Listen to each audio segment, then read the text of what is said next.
Hello everyone and welcome to a brand new Ck2, a Game of Thrones video, where today we're gonna look at the different game rules that you can set in the Game of Thrones mod, and I'm gonna show you what they all mean, plus what are in my opinion the best options as well. Well, this game rules option was added by the second latest DLC, the Reapers Do DLC, and the patch that came with it. So you might not know everything that says here. So let's just see. Here is the Ck2 version warning. I recommend turning this one off because it will get quite annoying with the events, because it gives you an event like every 3 minutes. So I would recommend turning this one off. Dance of Dragon spoilers remover, I would turn this one off. Of course, this is all if you actually read the expanded universe of the Game of Thrones, because Dance of Dragons is a special story there. R plus L equals J, as it says. If you don't know what it is, just keep it off. Education cost, this is the education cost you get by events. I recommend keeping it to normal. Here is the all the Reapers do ones. I usually keep it all. I keep major epidemics to dynamic, while everything else is in default. Shattered retreat. I recommend getting this one off, because it does make the game a lot easier, because Shattered Retreat is quite cancer. So you can't engage enemy armies when they Shatter Retreat.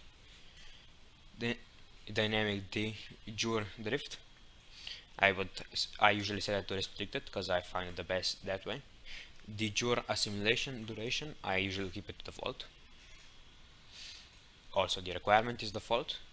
Well, culture conversion, I like to keep it to vanilla, because rare is a little bit too much off. I don't like it off, but vanilla seems quite good. I like keeping conversion speed to default. Raiding should be, in my opinion, should always be historical, so that the Ironborn and the people from the Bloodstones can raid. Unrestricted is quite cancer, because then everyone raids.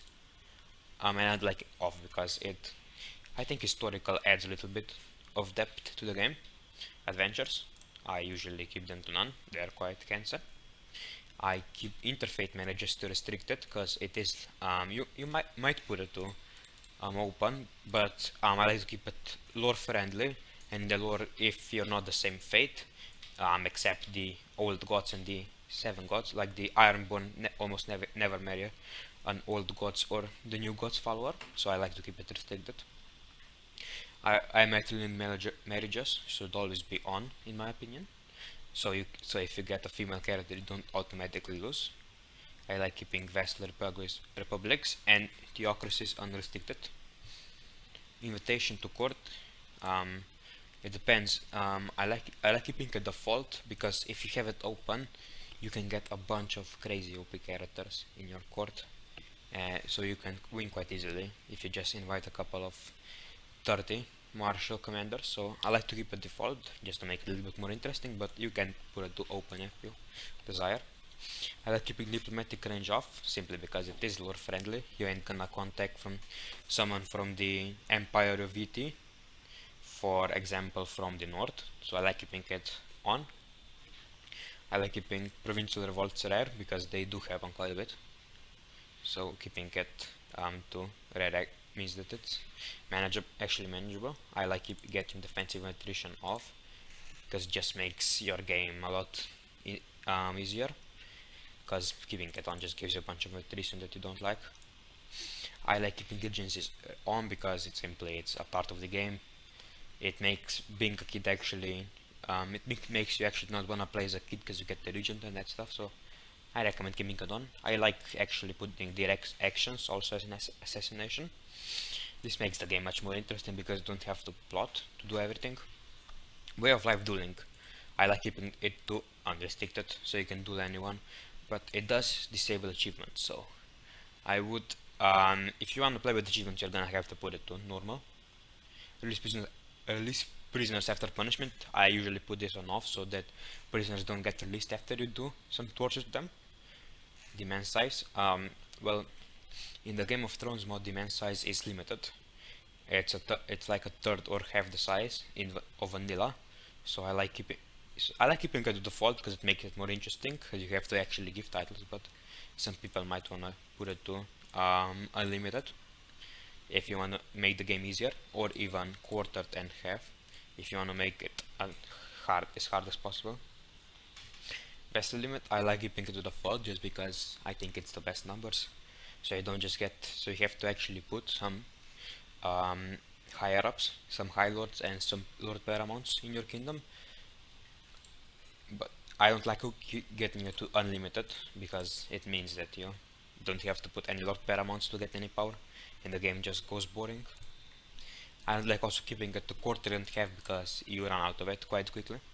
I like keeping grant independence to unrestricted so you can give it to anyone. Mega wars, I like keeping it on because simply it's lore friendly. If you don't know what mega war is, it's when an empire title goes to war and all the lord paramounts go into their separate kingdoms and can decide what to do with the war. They can be neutral, side with the rebels, or side with the crown. So I like keeping it on because it makes it interesting.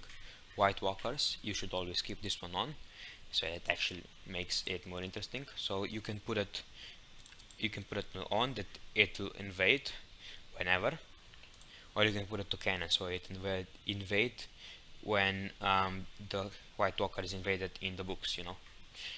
I like keeping it cannon is quite interesting, but only if you're playing in the later bookmarks. That's Greyjoy Rebellion and later. Otherwise, if I'm playing in the early ones, I just keep it to normal, to on. Non-war invasions, I like keeping it on because I've only seen one occur and it's quite interesting when they occur. I like keeping it like that. Now, dragon hatching and taming. I recommend putting it to hard because so it is a challenge to tame a dragon, because if you put it to normal or even less hard, you can get dragons almost immediately. It's not that hard to tame dragons, but with hard it is quite difficult. Like I wouldn't put it to Valyrian only because that kindly limits you too much, but hard, in my opinion, is the best. High Valyrian cool, I like keeping this one off so it actually doesn't kill all lowborn high Valyrian courtiers. Well, you can put it on if you don't want them to just courtier to randomly catch or tame a dragon, you know, your dragons. But I like keeping it off, so you know, so they don't automatically get destroyed. I like getting some Valyrians around. Dual outcome randomness. This is as it says here, that a formidable fighter will have an 80% chance of winning against a trained fighter. I like keeping it to low, so it's a 90%. You might put it to very low, but I think that's just not random enough. I like some randomness. But high is a little bit too much for me. I think that low is the best of everything. Nomad invasions, well, I would just keep them to normal, so because they do happen sometimes, and it's quite fun, and I think normal is the best thing to do. Creation high lordship creation requirement, I recommend keeping it on, so that you have to own one province to create it. But you can also keep it off. It's good either way. This just means that you can create a bunch of high lordships like in vanilla. I like keeping disinherit decisions to unrestricted so you can disinherit anyone. Abdications, in my opinion, should always be on so you can abdicate whenever you want. Now this is quite interesting too. Game rules, colonization cost and time. I like going expensive, short, so that you pay a little bit more, quite a bit more actually, for to colonize something, but you do get a shorter time. If you wanna go a really quick game and you're planning to only do a couple generations, you can go cheap and short, meaning that you'll get the colonies almost immediately, or you can just keep it normal like it is in the base game. But as I said, I like going expensive short. Battlefield dual occurrence, more frequent in my opinion, because yeah, as far as I've seen, you almost never get duels. I think it should actually be buffed. I should actually make it more frequent on how many battlefield duels you get. So I like putting it to more frequent, just to get a little bit more. Shattered realms. this is an interesting game rule. You can shatter the realm in counties, duchies, and kingdoms. And I like keeping it off if I'm going for regular game. But I can say that it's quite fun going as counties or duchies or even kingdoms, because before you had to install mods to that, but now it's an actual game rule. It's Metrical Stark. I keep this off. Expand realm ambition invasions. This is the ambition that allows you to the expand realm ambition, which I think it's quite nice, so I keep it to normal, because I don't want it unrestricted because it gets a little bit too OP, and I don't like keeping it off because it means that you never get it. So I think normal is the best.